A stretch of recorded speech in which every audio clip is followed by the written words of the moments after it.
sliding filament theory, and we're trying to add on to that sliding filament theory. Remember that theory is about 10 points. It's an essay, and it's 10 points that we could build onto it. And what we're doing here is trying to add on the component from the nerve, sending the signal to the membrane of the muscle. What we're going to see the similarities is that between the nerve and the muscle, you have these voltage regulated channels. Remember that these are ligandated channels and voltage regulated channels that we're going to see. So the first ones that receive the signal in the nerve or muscle are the ligandated channels. So these are protein channels that are in the membrane of the muscle and the nerve. And the first area where this signal is received in the nerve or the muscle is going to be with the ligandated channels being activated. This stimulus, what we call the action potential, will then be sent to the voltage regulated channels, which subsequently, these are the ones that are going to be able to extend that action potential, that stimulus, all the way down the membrane of the nerve as well as the muscle. So that's the big idea, how these proteins that are embedded in the membrane are going to be activated. So right here we have a typical membrane. Let's go back to this membrane. A typical membrane, and remember that this is what you need to have. You need to have these ion concentrations in their respective places before you begin any activation of that membrane. Again, this is the example for the neuron, but it's also the same thing for the muscle. It's exactly the same thing. You have to have negative ions on the inside, positive ions on the outside. And we looked at how are you going to have these? How are you going to have these ions outside? Positive, because you're going to be pumping them out. And the inside is going to be more negative of the membrane. That's going to cause these voltage regulated channels that span the entire membrane, just something like that, to be closed. Remember that we have two types of proteins, the potassium and the sodium and the potassium. So I'm going to have to make them both the same color. See that? So this is the sodium, and this is the potassium. The channel, the protein channel, these are voltage regulated channels, are proteins that are activated when there's a difference in charge. Right here, the membrane is negative, and the outside is positive. So therefore, these proteins do not work. They're going to work when this membrane becomes positive. And that's how these protein, voltage-regulated proteins, are going to be activated. So remember that these proteins are voltage-regulated channels for sodium and potassium. So the first ones that will be affected is the sodium, and then the potassium. So when you activate the sodium, that means that there is a charge change in the membrane that becomes positive. And remember, that is coming from the action potential. Make sure you turn in your test. You haven't picked it up already. All right. So the action potential is going to change this membrane to positive, and then it's going to cause this protein to open. When that happens, you're going to see that on the next slide. Again, as we look at these slides, the voltage regulated channels that are going to be opening and closing, you're going to cause the membrane right there. Both channels are closed. But when you activate the sodium, it's going to enter, and that's going to cause this charge on the membrane to become positive. You see that increase. That's what we call this part of the graph.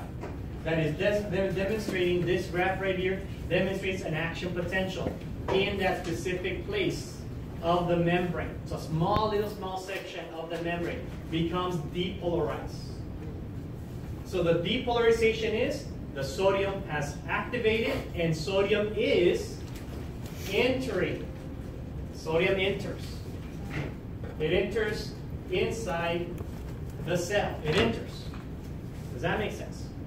So when the stimulus from the nerves hits the muscle, that's what you're going to do. You're going to cause sodium to enter the membrane. That causes the membrane to depolarize. This is synonymous with the sodium voltage radiated channels opening. And that's going to cause this influx, this increase of positive ions, and that's why it becomes positive. And then this positive wave, remember it's like a wave passing through, it's going to activate the potassium voltage radiated channels. It's the second ones that are activated. The sodiums are first, they're quicker to open and quicker to close, and the potassiums are slower. Slower to open and slower to close. So that's why they're second. So when that happens, the potassium doesn't enter, it leaks out. From inside the cell, out. So that's going to cause this drop. See that? Going back to the resting state, the negative charge that it had before. So why is the membrane to begin with negative? And remember we said because of the phospholipid. Having the glycerol head where you have a phosphate that is negative, and there was another important thing.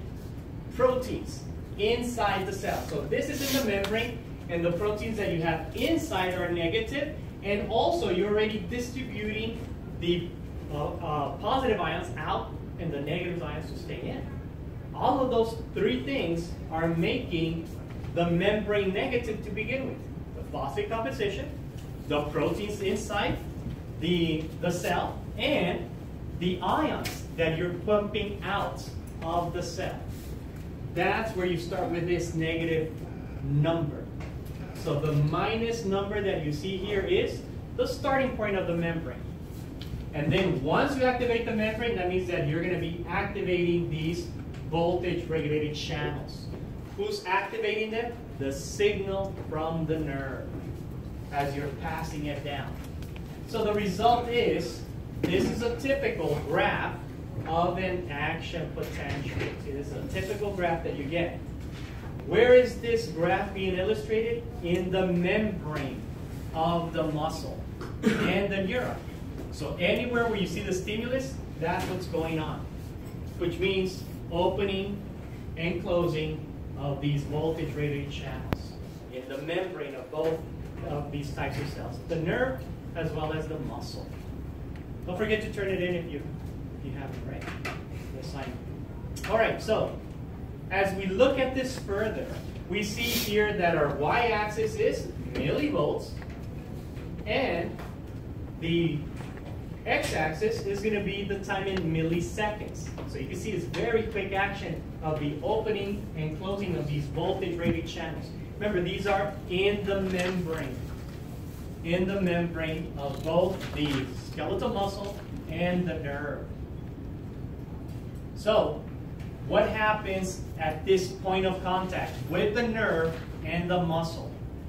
So you're going to have to understand that here, the contact is called the neuromuscular junction. So the neuromuscular junction is the contact where the nerve is going to meet with the muscle, the skeletal muscle. That area, the specific name is neuromuscular junction. So that's where it begins, the neuromuscular junction. So this is where you're going to have the end of the nerve being in contact. That ending part of the nerve is called the knob or axon terminal or synaptic knob. That's what I like to call it. Yes? So at the neuromuscular junction is where the signal takes place. That's right. That's where you're going to send the signal from the nerve to the muscle. That's going to leave for this action potential. But remember, at this point, this is where we have that last part of the nerve, the synaptic knob, that is now going to send the signal to the skeletal muscle. Okay? So the signal has to travel through the entire nerve. This is how we're going to link with chapter 11 to build on our essay. Remember, these are the additional points that we need to understand that we could add on to our main essay, which is the sliding filament theory. So right here, we are starting the point here where the nerve meets the muscle. That's what it's called, neuromuscular junction. It's what we call this neuromotor plate also. All right? And that part of the nerve that meets the muscle is the axon terminal or synaptic knob. And it looks something like this. Again, this is the nerve. This is the synaptic terminal, or I like to call it synaptic knob. You see that? So the nerve has to send the signal and then pass it, transfer it to the muscle. So this reaction is almost the same thing that you're going to see between nerve to nerve or nerve to muscle. Same reaction. So the signal comes down the nerve tail. The nerve tail is the axon, this area. We're just talking about the last part, the knob, the contact area. So here, where the nerve meets the muscle, that is the neuromuscular junction. Neuromuscular junction. So what happens here? When the stimulus, the action potential from the nerve, reaches the end of the nerve, the synaptic knob, that's going to cause calcium to enter in the nerve. So the action potential causes a different reaction in the nerve. It causes calcium to enter, and that's going to signal for the acetylcholine to be released. So the signal that you're going to transfer from the nerve to the muscle, it doesn't begin with an action potential. It begins with a neural signal. See that? This is a neural input. Again, this is a neurotransmitter that you're sending. That is why in the muscle we have a different type of protein, ligand-gated channels. As we mentioned before, the ligand-gated channels in the nerve or muscle are the first one to initiate the stimulus. So the nerve is going to send the signal, the action potential, to the end of its tail, the synaptic knob. That causes calcium to enter, and that's going to cause acetylcholine to leak out, to let go of that neurotransmitter. So how do you contract muscle? By releasing acetylcholine. All skeletal muscle contracts because of acetylcholine. So that also brings about, what's the name of this specific nerve? It's not, we just don't call it nerve or neuron. We call it a motor neuron because it's going to activate a muscle. So that's the name of this nerve. It's a motor neuron. So when the nerve's now going to activate the muscle, it has to release acetylcholine. See that? It does this when the action potential in the nerve itself causes calcium to enter, and then acetylcholine will be released. It will have to go into the next membrane. It's going to release it to this membrane. So this membrane right here, the muscle, has a name, as well as the membrane that released the acetylcholine.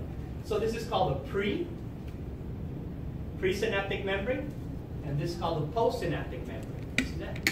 So you release it from the you release the acetylcholine, and it's going to go to the postsynaptic membrane. And it's like a little pit, like a little hole. So this presynaptic membrane releases acetylcholine. Once the signal reaches the end of the nerve, acetylcholine is released. It's going to be traveling through the space between the two pre and post membranes called synaptic cleft. See another point there. And then it's going to reach the postsynaptic membrane. So this postsynaptic membrane has ligand-gated channels.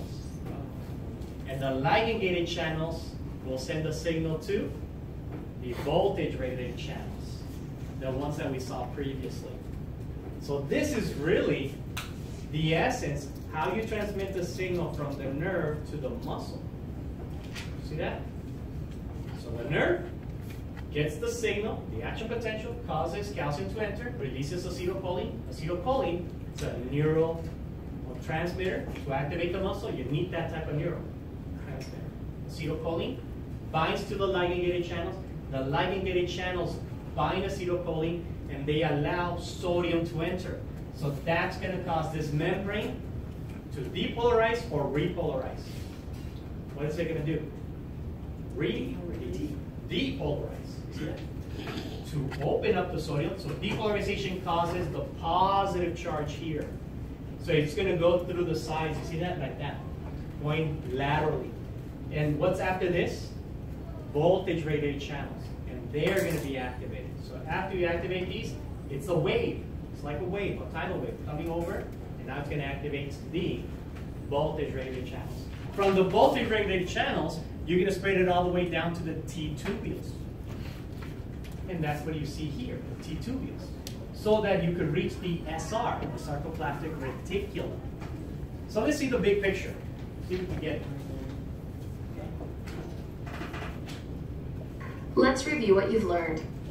Each skeletal muscle fiber is stimulated by a motor neuron at the neuromuscular junction. An action potential arriving at the axon terminal opens voltage-gated calcium channels, allowing calcium ions to diffuse into the axon terminal. So you see that? So this is the nerve. Again, what type of nerve is it? Yeah, it's a motor nerve. That's right. When it reaches the end of the nerve, we call this area? Axon. Yeah, the axon terminal or synaptic knob. All right? That's going to cause calcium to enter, and then calcium causes the acetylcholine to be released from the pre to the post. See that? Again, we're building on this essay. We started off talking about how muscle contracts. The calcium ions cause synaptic vesicles to release acetylcholine into the synaptic cleft by exocytosis. As you see there, the first ones that are going to receive the sign, the signal from the nerve to go ahead and do something is going to be through a ligand-gated channel, because it's acetylcholine, the ligand, the receptor, to the ligand-gated channel. And this membrane is called the postsynaptic membrane. See that?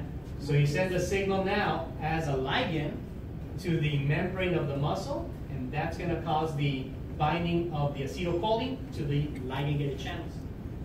And these are going to cause the positive wave now to be here. Because it's negative. Look, it's all negative. It's going to make it now positive. Because it's going to allow sodium to enter.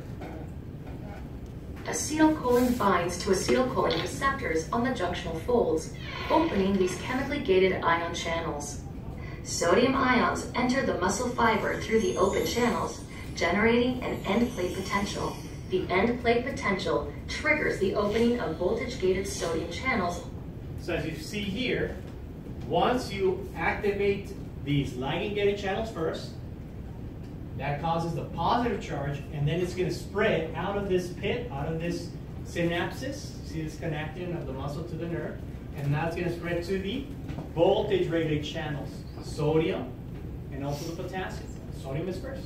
See this? To spread it. And where is it spreading now? It's going to go all the way down to the T-tubules. So the action potential reaches the T-tubules, causes the SRs to release calcium also.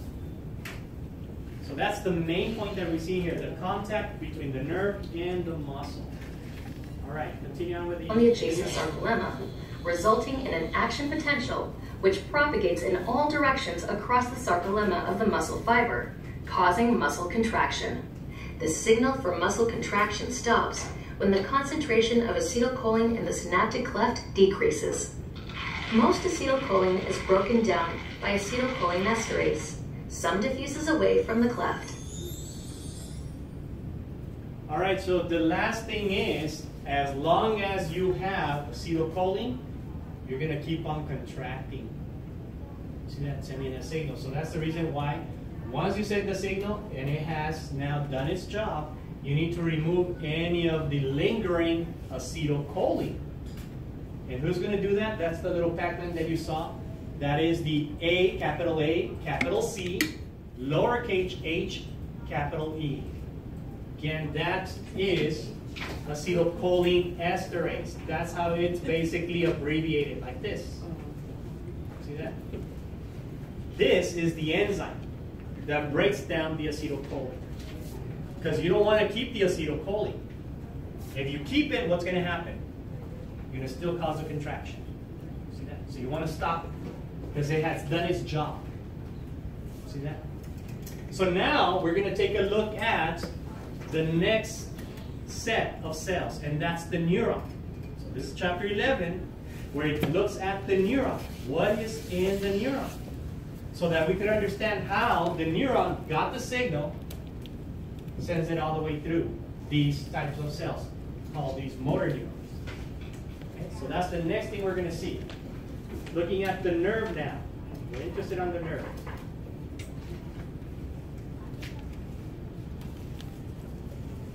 So one of the things that we have here, when it comes to the nerve, is that we need to be familiar with what are the types of groups of cells, of nerve cells that we have. And these are going to group together from the central nervous system, which includes the brain and the spinal cord. So you have sets and groups of nerves coming from the central nervous system. So the central nervous system includes trillions. Again, if you really wanted to know the number of neurons, the best analogy I could use is if you count all the grains of sand of all the beaches. That's a good point. That's how many neurons. So you have a huge number of them. And of course, these in turn are going to be separated into two groups. Again, we're looking at now the nerves. We have a set of nerves that are centralized, meaning it's from the brain and spinal cord, central nervous system, and they're going to compose of the ascending. These are the receptors that are going to be receiving. The ascending nerves bringing in information, sensory information, that's the afferent, okay? towards the brain. And the ones that are going to be sending information down, away from the brain, to the spinal cord, efferent. So we have afferent and efferent nerves.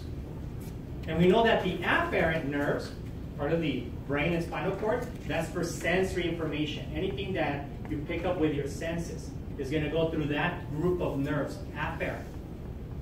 And it's sensory. And the efferent, away from the brain and the spinal cord, those are going to be sending information out, either to move a smooth muscle or move skeletal muscle, or any other type of muscle, even the cardiac. See that? But there are the 2 points of muscles that we're going to see with these nerves, part of the central nervous system, part of the efferent that will be divided into the ones group that you can control voluntary. Those are the somatic nerves, motor neurons, somatic nerves. And the involuntary ones, part of the autonomic nervous system, you can't control. So those are the two groups of efferent that we're going to see when we look at the spinal cord. Now, the other set of the division of the nervous system is the one that separates away from the spinal cord, and that is the peripheral nervous system. The peripheral nervous system. So the peripheral nervous system is any branching of the nerve that splits away from the spinal cord. That is going to be part of the peripheral nervous system. And we're interested on the group of cells we call neurons, because there's many different types of cells. But we're interested on the neurons because those are the ones, the motor neurons, part of the somatic nerves that are going to be affecting the muscle contraction. Those are the ones we want to focus on these somatic nerves, part of the motor neurons, part of the efferent. Okay? And it's going to go into the peripheral nervous system, and it's going to end up innervating, in this case, coming into contact with the muscle. Something that's unique about the peripheral nervous system is that you also have cranial nerves that we're going to see, and it's 12 of them, that are going to be branching off from the brain into the peripheral nervous system. And we're also going to see plexus from the peripheral nervous system coming from the spinal nerves. Branching. As it separates from the spinal cord, there's going to be a plexus. And that's part of the peripheral nervous system. So we have 6 main group of cells that you need to know. And we're going to focus on the neurons. An additional one that you should be aware, because that's the one that causes the muscle to contract. So let's look at the first 6. 4 from the central nervous system, 2 from the peripheral nervous system. Okay? So again, the central nervous system is brain, spinal cord. If you branch out from the spinal cord, that is peripheral nervous system. If you branch off from the brain, that's the cranial nerves also. That's part of that goes into the peripheral nervous system. Okay? So let's go ahead and see this with the typical cells. So let's go into the cells first. Okay, so this is the group of 4 cells that you need to know. Okay, from the central nervous system. And let's begin with the astrocyte. So these are the 4 main groups from the central nervous system. They're called astrocytes, oligodendrocytes, microglia, and epithelial cells. So astrocytes, these are very unique. They look like star-shaped because they have many branching structures away from the main nucleus. They branch off. And as you can see here, it comes into contact with other nerve cells. This nerve cell that you're seeing that is coming into contact is what we call the neuron, the one we're going to see right now. That's the one that we're interested in for muscle contraction, the neuron. So it interacts with the neurons and all these other ones, astrocytes. The astrocytes are the ones that basically cater the other nerve cells. They make sure that you have the right sugar, that you have the right oxygen, CO2. Again, anything that they need, they cater them.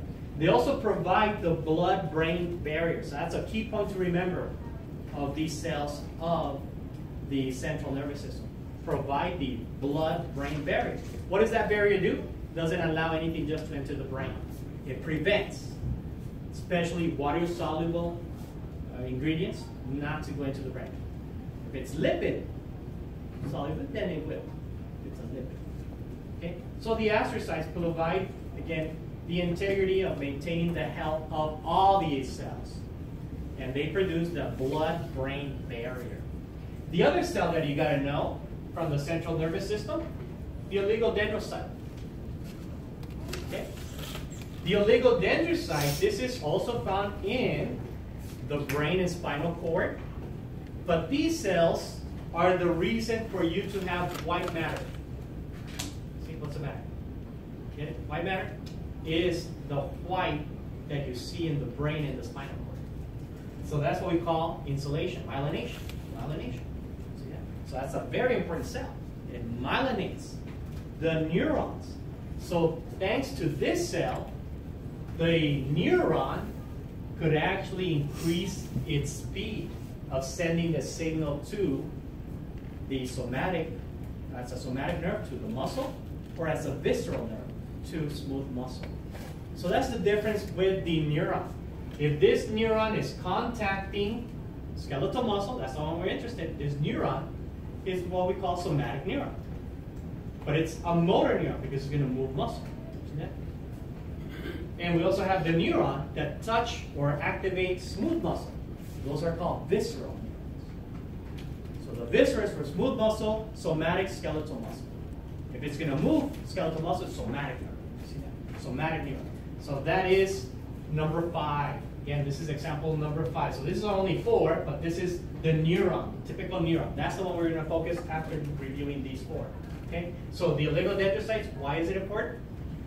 Myelinates. If it myelinates, that means it speeds the reaction. That means the signal increases. We're going to see that. The action potential. And look where it's myelinating. What part of the neuron is being myelinated? That's what we're going to see. The tail, this axon. You're going to see it in a moment. And then look at this one, microglia. The microglia, it acts like a macrophage. Do you remember what macrophages do? What do? They eat particles? That's right. They engulf debris. That's right, foreign organ. It's similar to that. Here, but it's in the brain, it's called microglia. So these are phagocytizing cells. And we have the last one, very important cell. Epithelial cells. They produce CSF. What is CSF? Cerebral spinal fluid. So again, the epithelial cells are producing the cerebral spinal fluid, which is the fluid that has what type of carbon source in it? What's carbon source is the only thing that's right. The only thing that your nerve cells could eat, any one of these, is sugar. Which one? That's right, glucose. That's right. So these cells are the reason when we talked about the crystal galley and the phallic cerebra binding at that location, remember? And you're dripping and it tastes sugary.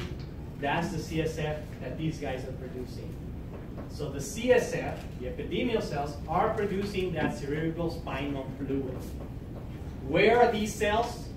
They're not individually separated. They cluster. All right? And this clustering of them is what you're going to see as we look at the chambers, the ventricles of the brain later on in chapter 12. So the epithelial cells are found in groups. Choroid plexus is the name. We'll see that more later on. Okay? So these epithelial cells, very important cells. This is the one that feeds everybody.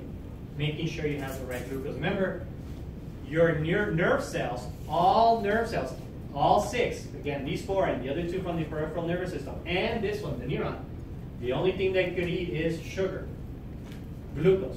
They cannot consume protein nor lipids. That's it. So they're stuck with sugar. All right? It's very important.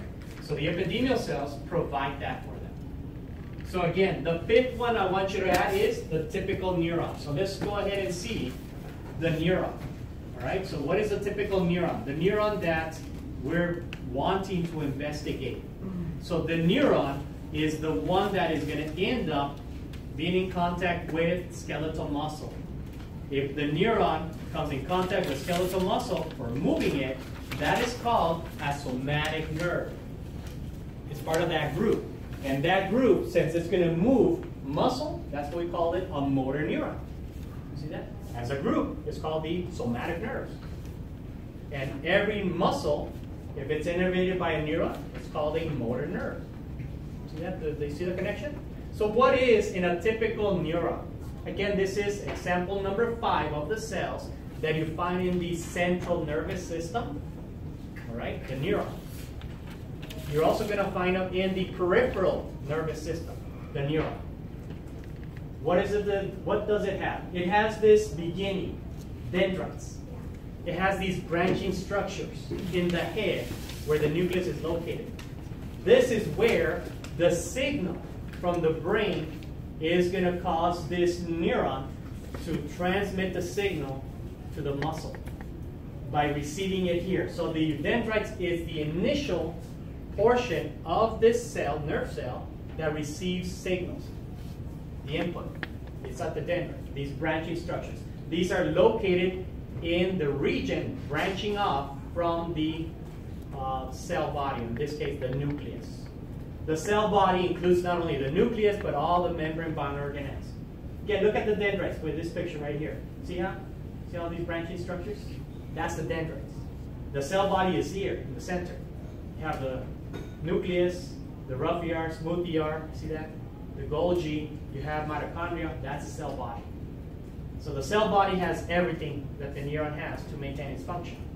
So the dendrites receives the signal, and it has to pass it to the cell body, and that doesn't stop there. It has to pass it to the trigger zone, called the axon hillock, the trigger zone.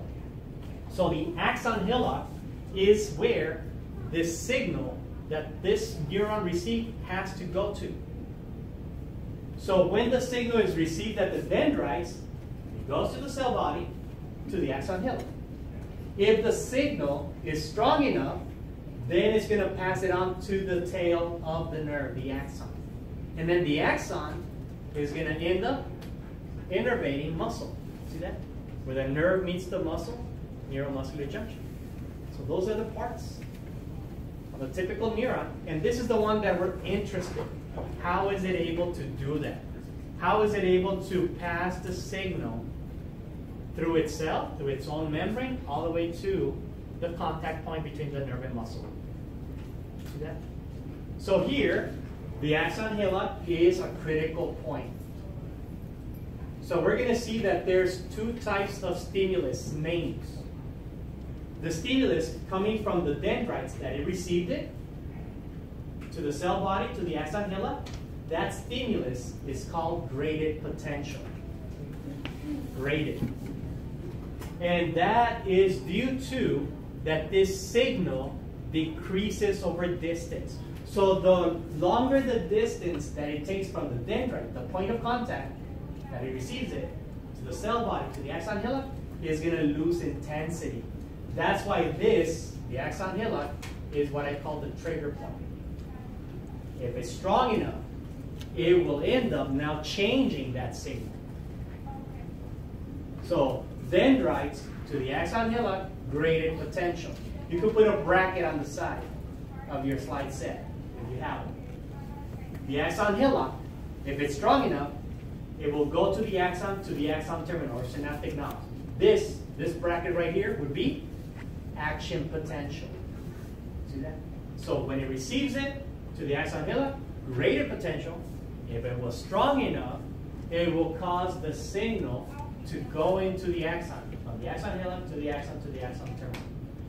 That's the action potential. So what's the difference between a graded potential and an action potential?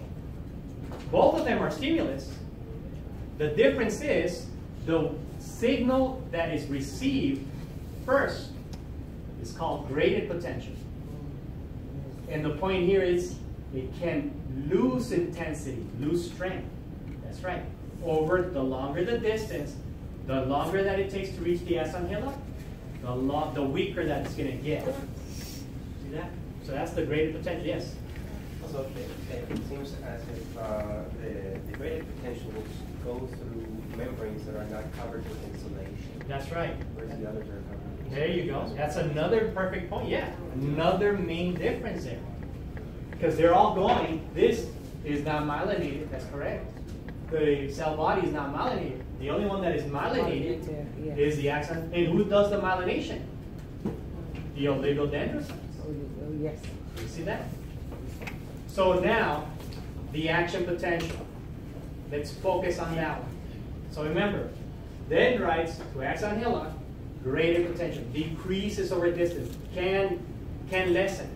If it's too weak, it's not going to trigger all the voltage-rated channels of this membrane to depolarize, to open up. Okay? And it's the same voltage-rated channels that we saw in the muscle previously. Same thing, called depolarization and repolarization. It's not going to be able to do that. But if it's strong enough, it will.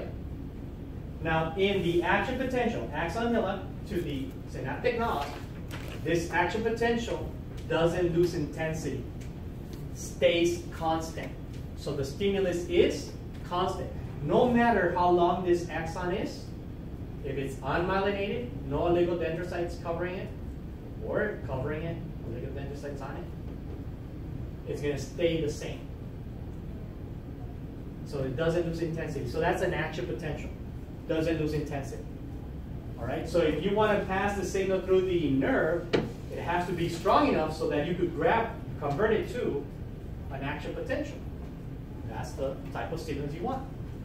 And that action potential is going to be able to reach the nerve, the nerve in the muscle, the neuromuscular junction, where the nerve meets the muscle. And it's going to be able to pass it all the way through to the synaptic nodes. See that?